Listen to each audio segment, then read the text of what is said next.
Tingnan niyo naman 'tong nakita ko dito. Ang cute. At alam niyo ba, air purifier 'to. Meron 'tong charcoal or uling. Nandito, ayan o, makakapanyo. Ito yung makakatulong, lalo ngayon, ang lamig ng panahon, na ulan, di ba?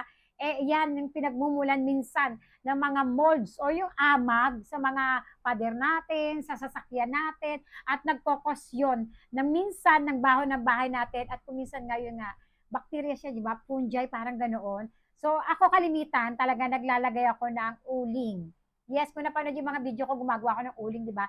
This time may nakita ko, cute version siya.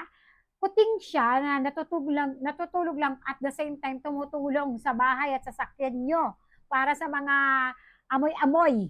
Eto yun, mga mare. May ibang kulay nito. Ang cute, cute, cute niya.